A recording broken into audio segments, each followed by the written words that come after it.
After one false start,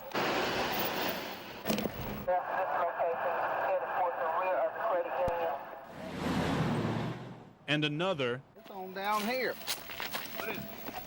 lawmen finally got a lead from some residents. She just saw the man run through her backyard.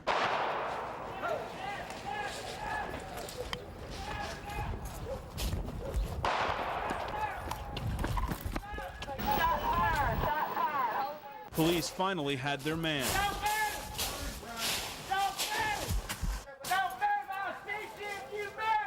After capturing suspect number one, this deputy said he almost took a bullet. Real close call, real close. But after the close call, the manhunt resumed. We're going back up to the original place where we feel like they separated. An hour later, that's exactly where police brought two more suspects from the woods. The suspects had covered themselves with leaves but couldn't escape the noses of the canine unit.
It appeared to be a good launch, and then you saw it.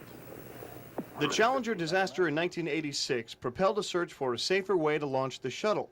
NASA designed the Advanced Solid Rocket Motor. They were going to build it here at Yellow Creek in Iuka, Mississippi. But 3 years into the project and $1.4 billion spent, NASA decided what they had was safe enough, and President Clinton signed an act to end the project. Just terminating a program today doesn't stop the money flowing. Paul Davis is the Technical Operations Director at Lockheed and has been at Yellow Creek since NASA first got involved in 1990. Congress does a lot of things that I'm sure in their own mind saves money or saves schedule or saves something. But that, when you get down to the grassroots at this level, it sometimes doesn't make sense. When legislators make decisions to save money, do they really know what they're getting into? Again, I'm not going to speculate on what's in the mind of a congressman when he passes legislation. They can make a silk purse out of a sow's ear. Could that be what they did here? They shelled out $100 million just to settle with contractors. Would it surprise you to find out that some of the contractors in this project made more money in its cancellation than they would have in its completion? Yes, it would, quite frankly. Channel 6 has learned that the three major contractors on Yellow Creek, Lockheed, Birmingham-based Rust International, and Babcock & Wilcox, all got paid more on certain contracts when the job was scrapped than they would have had it been completed. Lockheed was the main contractor. Take a look at the company's own figures. Estimated at completion, Lockheed should have been paid $53.9 million. So why did they get $14 million more when the project was scrapped? They blame it on purchase orders transferred from Rust. So let's look at Rust's involvement in Yellow Creek. They built the massive structures. Their original contract was $476.5 million, but they made $483.4 million and they didn't even finish. Rust officials declined our repeated requests for interviews. Another major contractor, Babcock & Wilcox, was to make some of the rocket parts. To do that, they had to renovate their facility in Indiana. When the project was scrapped, the government paid Babcock & Wilcox to go back in and put their plant back together, just like it was before. That cost taxpayers $54.1 million. Their original bid was $51 million. How does anyone justify the waste in Yellow Creek? Iuka Mayor David Nichols can't. We have little confidence in the federal government today. If you think the story's over, it's not. Right now, NASA documents show Lockheed gets as much as $2,700,000 a year just to keep the lights on at Yellow Creek. $20,000 to $25,000 a month of that is profit above and beyond their labor costs. And for what? You couldn't produce anything at this facility now except paper. Thousands of years from now, future civilizations will stumble upon these structures and wonder, why were they built? What is their significance? Well, their imagination is probably better than the truth. These structures have no significance, and they never will, at the expense of the taxpayer.